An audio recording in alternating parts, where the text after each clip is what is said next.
BR Ambedkar के time पे जब कॉन्स्टिट्यूशन चलती थी, जब अंग्रेज़ नया नया हमारी कंट्री को छोड़ के जाते थे, जो स्पीकर होता था वो भगवान होता था, उनके लिए इतनी रिस्पेक्ट होती थी। आज देखिए कुर्सियाँ मार रहे हैं, कागज़ फाड़ रहे हैं, क्या सिखा रहे हैं वो अपने देश के जवानों को कि पार्लियामेंट में आगे ये होता है। मेरे हिसाब से पार्लियामेंट में राहुल गांधी से बेटर यूथ को और कोई रिप्रेजेंट नहीं करता है। बेशक राहुल गांधी को उसके एक्शंस के लिए काफ़ी क्रिटिसाइज़ भी किया जाता है, बट मुझे लगता है कि यूथ से ज़्यादा अच्छा रिप्रेजेंट राहुल गांधी को नहीं कर सकता। की आइडियोलॉजी सेम नरेंद्र मोदी जैसी है कि बिल्कुल ऑपोजिट है? पॉलिटिक्स को लेवल प्लेइंग फील्ड नहीं माना जाता, बट एजुकेशन यहाँ पे हम जो पढ़ रहे हैं, हम देखें हमारे कॉन्स्टिट्यूशन कैसे फ्रेम हुई है, लेकिन अगर हम उसे इम्प्लीमेंट ही नहीं कर सकते तो उसका कोई फ़ायदा नहीं है। मैं चाहती हूँ कि यूथ आगे आए और इंडिया को ऊंचाइयों तक लेकर जाए।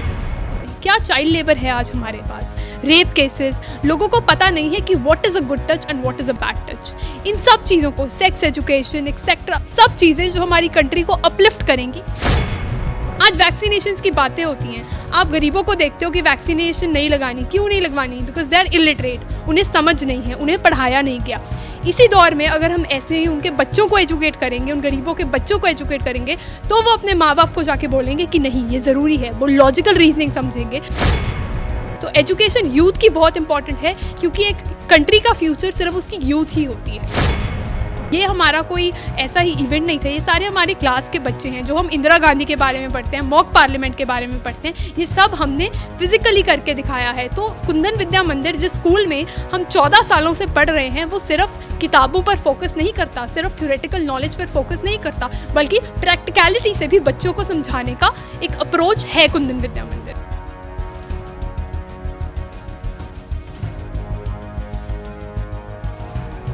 ਸਤਿ ਸ਼੍ਰੀ ਅਕਾਲ ਜੀ, ਮੈਂ ਹਾਂ ਖੁਸ਼ੀ, ਤੁਸੀਂ ਵੇਖ ਲੁਧਿਆਣਾ ਟਾਈਮਸ। ਅਕਸਰ ਗੱਲ ਕੀਤੀ ਜਾਂਦੀ ਹੈ ਕਿ ਪੰਜਾਬ ਦੇ ਜਿਹੜੇ ਨੌਜਵਾਨ ਹੈ ਉਹ ਪੋਲੀਟਿਕਸ ਬਾਰੇ ਗੱਲ ਨਹੀਂ ਕਰਦੇ। ਐਜ਼ ਅ ਯੰਗਸਟਰ ਇੰਡੀਆ ਵਿੱਚ ਸਭ ਤੋਂ ਯੰਗੈਸਟ ਕੰਟਰੀ ਮੰਨੀ ਜਾਂਦੀ ਹੈ, ਪਰ ਫਿਰ ਵੀ ਜਿਹੜੇ ਬੱਚੇ ਹੈ ਉਹ ਪੋਲੀਟਿਕਸ ਵੱਲ ਇੰਟਰਸਟ ਨਹੀਂ ਲੈਂਦੇ ਤੇ ਉਤਰਦੇ ਨਹੀਂ ਹੈ। ਪਰ ਅੱਜ ਇੱਥੇ ਮੌਕ ਪਾਰਲੀਮੈਂਟ ਕਰਵਾਇਆ ਗਿਆ, ਜਿੱਥੇ ਕਿ ਬੱਚਿਆਂ ਨੂੰ ਰਿਪਰੈਜ਼ੈਂਟੇਸ਼ਨ ਦਿੱਤੀ ਗਈ। ਤੁਸੀਂ ਦੇਖ ਸਕਦੇ ਹੋ ਨਿਰਮਲਾ ਸੀਤਾਰਾਮ, ਰਵਨੀਤ ਸਿੰਘ ਬਿੱਟੂ, ਨਰਿੰਦਰ ਮੋਦੀ ਤੇ ਹੋਰ ਜਿੰਨੇ ਵੀ ਪਾਰਲੀਮੈਂਟ ਵਿੱਚ ਰਿਪਰੈਜ਼ੈਂਟੇਟਿਵਸ ਹੁੰਦੇ ਹੈ, ਅੱਜ ਉਹ ਬੱਚੇ ਬਣ ਕੇ ਉਹਨਾਂ ਨੇ ਕਈ ਮੁੱਦਿਆਂ 'ਤੇ ਗੱਲ ਕੀਤੀ ਹੈ। ਬੱਚਿਆਂ ਨਾਲ ਗੱਲ ਕਰਾਂਗੇ ਕਿ ਪਾਰਲੀਮੈਂਟ ਬਿਲਕੁਲ ਇੱਕ ਮੌਕ ਪਾਰਲੀਮੈਂਟ ਆਪਾਂ ਨੂੰ ਕਹਿੰਦੇ, ਰੈਪਲੀਕਾ ਬਿਲਕੁਲ, ਜਿਵੇਂ ਕਿ ਇਹਨਾਂ ਨੇ ਪਾਰਟਿਸਿਪੇਟ ਕੀਤਾ, ਐਕਟੀਵਿਟੀ ਕੀਤੀ ਹੈ KVM ਸਕੂਲ ਵਿੱਚ। ਬੱਚਿਆਂ ਨਾਲ ਗੱਲ ਕਰਾਂਗੇ। ਓਮ ਬਿਰਲਾ जी जो कि पार्लियामेंट ਵਿੱਚ स्पीकर ਹੁੰਦੇ हैं, ਉਹਨਾਂ ਨਾਲ ਗੱਲ करेंगे। आपका नाम क्या है? मेरा नाम सान्या भंडारी है और मैं 12th स्टैंडर्ड की एक ह्यूमैनिटीज़ की स्टूडेंट हूँ। मुझे लॉ में काफ़ी इंटरेस्ट है और मैं अपनी कंट्री के लिए कुछ करना ऐसा चाहती हूँ कि हमारी कंट्री की जो यूथ है वो निकल कर बाहर आए और वो बोले कि हाँ पढ़ाई इंपॉर्टेंट है। क्योंकि देखिए जो यूथ है वही अपने माँ बाप को जाके एजुकेट करेगी। अगर आप सड़क पे जाते हुए एक बच्चे को पूछ लेंगे कि आपको क्या करना है, आपको जो पेन बेच रहा होगा, आप कहोगे कि आओ मैं तुम्हें पढ़ा देता हूँ, तो वो कहेगा नहीं मुझे पढ़ना नहीं है, मुझे पेन बेचना है। तो मुझे वो जज्बा उन गरीबों में जगाना है कि वो पढ़े लिखें और अपने माँ बाप को ये सिखाएं। आज वैक्सीनेशन की बातें होती हैं, आप गरीबों को देखते हो कि वैक्सीनेशन नहीं लगानी, क्यों नहीं लगवानी? बिकॉज दे आर इलिटरेट, उन्हें समझ नहीं है, उन्हें पढ़ाया नहीं गया। इसी दौर में अगर हम ऐसे ही उनके बच्चों को एजुकेट करेंगे, उन गरीबों के बच्चों को एजुकेट करेंगे, तो वो अपने माँ बाप को जाके बोलेंगे कि नहीं ये ज़रूरी है, वो लॉजिकल रीजनिंग समझेंगे, वो इस चीज़ की अहमियत समझेंगे, महत्वपूर्णता समझेंगे और इस चीज़ पर अमल करेंगे। तो एजुकेशन यूथ की बहुत इंपॉर्टेंट है, क्योंकि एक कंट्री का फ्यूचर सिर्फ उसकी यूथ ही होती है। तो काफ़ी जज्बा दिखता है आप में, आपने बहुत बिल्कुल सही बात की है। आपने पार्लियामेंट में आज क्या डिस्कशंस की, क्या मेन टॉपिक्स थे आपके? देखिए क्योंकि मैं स्पीकर थी तो हमने सबसे मेन मुद्दा जो हमारा था वो पॉपुलेशन बिल था, जो अभी यूपी में भी योगी आदित्यनाथ जी ने इम्प्लीमेंट किया है, असम में भी हिमांशा बिस्वा जी ने इम्प्लीमेंट किया है। तो हमारा मेन मुद्दा था कि हम उस बिल को कैसे पास करवाएं।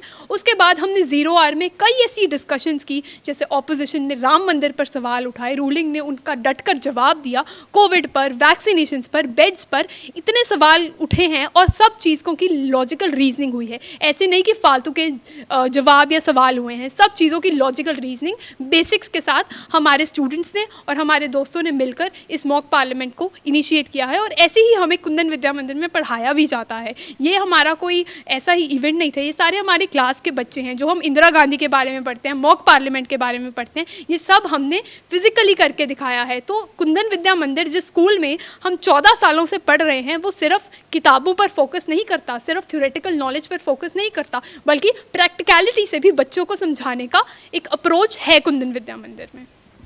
जैसे कि राहुल गांधी आपको रिप्रेजेंट, या आपने चूज़ किया कि आपको स्पेशली मतलब क्लास में दिया गया था? जी, मैंने राहुल गांधी चूज़ किया है। चूज़ करने का रीज़न? राहुल गांधी एक लाइव यूथ आइकन है।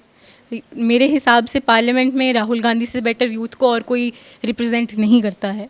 बेशक राहुल गांधी को उसके एक्शंस के लिए काफ़ी क्रिटिसाइज़ भी किया जाता है, बट मुझे लगता है कि यूथ से ज़्यादा अच्छा रिप्रेजेंट राहुल गांधी को नहीं कर सकता कोई और। क्या रीज़न है कि पार्लियामेंट में जो पॉपुलेशन इंडिया की यंगस्टर ज़्यादा है, यंगेस्ट कंट्री माना जाता है इंडिया को, पर पार्लियामेंट में यंगस्टर बहुत कम है, क्या रीज़न है इसका? इसका रीज़न सीधा सीधा यही है कि बच्चों को हमेशा ये बोला जाता है कि आप जब बड़े होंगे ना, हम तब आपसे बात करेंगे, अभी आपको हमारे जितनी नॉलेज नहीं है, आप जब बड़े हो जाओगे ना फिर बात करना हमसे। मैं इस स्कूल को क्रेडिट देना चाहूँगी कि हम बच्चों की जो थॉट्स हैं, आजकल की जनरेशन की काफ़ी बड़े बिलीव्स हैं, काफ़ी बड़े आइडियोलॉजीज़ हैं, और मैं इस स्कूल को क्रेडिट देना चाहूँगी कि स्कूल में क्लास में बैठे बैठे ये हमारी पढ़ाई ही हो रही है, हमारी पढ़ते पढ़ते हमारे आइडियोलॉजीज़, हमारे बिलीव्स हमसे पूछे जा रहे हैं, और हम बच्चों को भी एक मौका दिया जा रहा है। अब नरेंद्र मोदी, अब इंडिया में नरेंद्र मोदी को लेकर इसके अब इलेक्शंस वगैरह सब हो रहे हैं, पंजाब में हो रहे हैं, तो एक्चुअल में क्या आपकी आइडियोलॉजी सेम नरेंद्र मोदी जैसी है कि बिल्कुल ऑपोजिट है? जी, मेरी आइडियोलॉजी बिल्कुल नरेंद्र मोदी जैसी ही है। मैं ये विश्वास रखती हूँ कि जब तक देश में कुछ करेंगे नहीं, कुछ रेडिकल मेजर्स नहीं लेके आएंगे, तब तक हमारा देश आगे कैसे बढ़ेगा। मोदी जी ने जैसे इजराइल के साथ, रशिया के साथ और सब जगह हमारे रिलेशंस इंप्रूव किए हैं, मैं चाहती हूँ कि इंडिया एक ग्लोबल प्लेटफॉर्म पे आगे आए और अपनी प्रतिनिधित्व करे और दिखाए कि कितना बड़ा है हमारा देश, सिर्फ साइज़ में नहीं, यहाँ का यूथ कितना कैपेबल है, यहाँ कितना कुछ सिखाया जाता है हमें। अब हम यहाँ पे ये सीख रहे हैं, पॉलिटिक्स को लेवल प्लेइंग फील्ड नहीं माना जाता, बट एजुकेशन यहाँ पे हम जो पढ़ रहे हैं, हम देखें हमारे कॉन्स्टिट्यूशन कैसे फ्रेम हुई है, लेकिन अगर हम उसे इम्प्लीमेंट ही नहीं कर सकते तो उसका कोई फ़ायदा नहीं है। मैं चाहती हूँ कि यूथ आगे आए और इंडिया को ऊँचाइयों तक लेकर जाए। असल में कौन कौन एज ए पॉलिटिशियन आगे आना चाहता है? आपने मॉक पार्लियामेंट तो कर लिया, पर असल में क्या करना चाहते हो आगे, पॉलिटिक्स में कैसे आगे आना चाहते हो? जी, मैं अभी लॉ की तैयारी कर रही हूँ। मेरा एक गोल ज़िंदगी का ये है कि चाहे आगे कुछ हो या ना हो, जब मैं कॉलेज में जाऊँगी, एक स्टेबिलिटी आएगी मेरे पास, तो मैं जाके, जैसे मैंने पहले भी बोला, उन गरीब बच्चों को पढ़ाना चाहूँगी।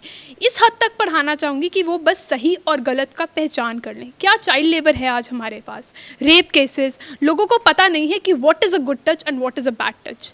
इन सब चीज़ों को, सेक्स एजुकेशन एक्सेट्रा, सब चीज़ें जो हमारी कंट्री को अपलिफ्ट करेंगी, इन्हें लेके आना चाहिए। वो तो आप सोशल वर्कर भी ऐसे कर सकते हो, पॉलिटिक्स में ही क्यों जाना है? पॉलिटिक्स में इसलिए जाना है क्योंकि आपको अभी हमारे पॉलिटिशियंस का हाल पता ही है। मॉनसून सेशन चल रहा है पार्लियामेंट में, 1 महीना होने को आया है और फालतू की बातों के सिवाय किसी रेजोल्यूशन पे नहीं आ रहे हैं। मुझे लगता है जो मेरी अप्रोच है that is basically on the table conversations. अगर आप ऑन द टेबल बैठ के एक पीसफुल, एक सैंटिटी, हमारी कंट्री B.R. अम्बेडकर के टाइम पे जब कॉन्स्टिट्यूशन चलती थी, जब अंग्रेज़ नया नया हमारी कंट्री को छोड़ के जाते थे, जो स्पीकर होता था वो भगवान होता था, उनके लिए इतनी रिस्पेक्ट होती थी। आज देखिए कुर्सियाँ मार रहे हैं, कागज़ फाड़ रहे हैं, क्या सिखा रहे हैं वो अपने देश के जवानों को कि पार्लियामेंट में आगे ये होता है। तो वो चीज़ मैं बदलना चाहूँगी और इसलिए मैं पार्लियामेंट में जाना चाहूँगी, ताकि मैं जाके एक एग्जाम्पल सेट कर सकूँ कि कैसे अपने आप को कंडक्ट करना चाहिए पार्लियामेंट में, कैसे अपनी कंट्री के लिए। बापू क्या करते थे? बापू कभी नहीं आए पार्लियामेंट में। क्यों नहीं आए? क्योंकि उन्हें पता था कि अपने देश के लिए बिना लड़े, नॉन वायलेंट होकर सत्याग्रह से काम कैसे करना है। सिर्फ बाल की नोक खींचने से या कान पकड़ने से काम नहीं होता, झुककर भी, प्यार से भी काम किया जाता है। बहुत अच्छी बातें आपने की हैं। यहाँ पे बहुत यंगेस्ट हमारे पास एक हैं जो कि पार्लियामेंट में मैंने देखा सबसे यंगेस्ट यहाँ पर, उनसे बात करते हैं। आगे आ जाओ, आपका क्या नाम है? पारस। मॉक पार्लियामेंट में क्या आपका रोल था? को क्या पता है आज क्या डिस्कशन हुई, क्या आपको लगता है कि आपने क्या सीखा? मैंने आज पॉलिटिक्स के बारे में बहुत कुछ सीखा और मेरा रोल था स्पीकर असिस्टेंट ऑफ स्पीकर। तो मैंने आज बहुत कुछ सीखा अबाउट दी लॉज एंड किसान आंदोलन जो हो रहा है उसके बारे में, जो लॉज हैं वो रियल में जो लॉज हैं उनके बारे में जो है, और पॉपुलेशन को कंट्रोल कैसे करना है, जो चीज़ें हैं ये सब सीखी। आपकी एज कितनी है? 11 ईयर्स। 11 ईयर्स, ठीक है। अब ये जो किसान, आप बोलो फार्म बिल्स के बारे में बात हुई, आपको क्या लगता है कि फार्म बिल्स मतलब सही है? आपने जितना भी सीखा उसके अकॉर्डिंग? फ़िलहाल तो नहीं। नहीं सही, ठीक है। सो ਮੌਕ ਪਾਰਲੀਮੈਂਟ, ਜਿਵੇਂ ਤੁਸੀਂ ਦੇਖਿਆ ਕਿ ਬੱਚੇ ਇੱਥੇ ਮੇਰੇ ਪਿੱਛੇ ਖੜੇ ਹੋਏ ਆ, ਤੁਸੀਂ ਗੱਲਾਂ ਸੁਣ ਹੀ ਲੀਆਂ ਨੇ ਕਿ ਯੂਥ ਨੂੰ ਅੱਗੇ ਆਉਣਾ ਚਾਹੀਦਾ ਹੈ। ਯੂਥ ਨੂੰ ਐਜ਼ ਅ ਸਿਰਫ ਪੋਲਿਟਿਕਸ ਬਾਰੇ ਗੱਲ ਨਹੀਂ ਕਰਨੀ ਚਾਹੀਦੀ, ਬਟ ਉਸਦਾ ਹਿੱਸਾ ਵੀ ਬਣਨਾ ਚਾਹੀਦਾ, ਐਜ਼ ਅ ਲੀਡਰ ਆਉਣਾ ਚਾਹੀਦਾ ਹੈ। ਇਹਨਾਂ ਨੂੰ ਦੇਖ ਕੇ ਮੈਨੂੰ ਲੱਗਦਾ ਹੈ ਕਿ ਸਾਡਾ ਜਿਹੜਾ ਭਾਰਤ ਦਾ ਭਵਿੱਖ ਹੈ ਬਿਲਕੁਲ ਸਹੀ ਹੱਥਾਂ ਵਿੱਚ ਹੈ, ਅਤੇ ਜ਼ਰੂਰ ਆਉਣ ਵਾਲੀ ਜਿਹੜੀ ਪੀੜ੍ਹੀ ਹੈ ਸਾਡੀ ਹੈ ਬਿਲਕੁਲ ਪ੍ਰੂਫ ਕਰਦੇ ਨੇ ਕਿ ਅੱਗੇ ਆ ਕੇ ਵੀ ਪੋਲਿਟਿਕਸ ਵਿੱਚ ਹਿੱਸਾ ਲੈਣਗੇ ਅਤੇ ਆਪਣੇ ਦੇਸ਼ ਨੂੰ, ਆਪਣੇ ਦੇਸ਼ ਦੀ ਜਿਹੜੀ ਆਪਾਂ ਕਹਾਂਗੇ ਪਾਥ ਹੈ, ਜਿਹੜਾ ਰਸਤਾ ਹੈ, ਉਸ ਨੂੰ ਆਪਣੇ ਹੱਥ ਵਿੱਚ ਲੈਣਗੇ ਅਤੇ ਬਿਲਕੁਲ ਉਸ ਨੂੰ ਸੁਨਹਿਰਾ ਬਣਾਉਣਗੇ। ਹੋਰ ਜੇ ਵਧੇਰੇ ਅਪਡੇਟਸ ਲਈ ਤੁਸੀਂ ਦੇਖਦੇ ਹੋ ਲੁਧਿਆਣਾ ਟਾਈਮਸ। ਕੈਮਰਾਮੈਨ ਸਤਵੰਤ ਦੇ ਨਾਲ ਖੁਸ਼ੀ ਰੋਡ ਦੀ ਰਿਪੋਰਟ।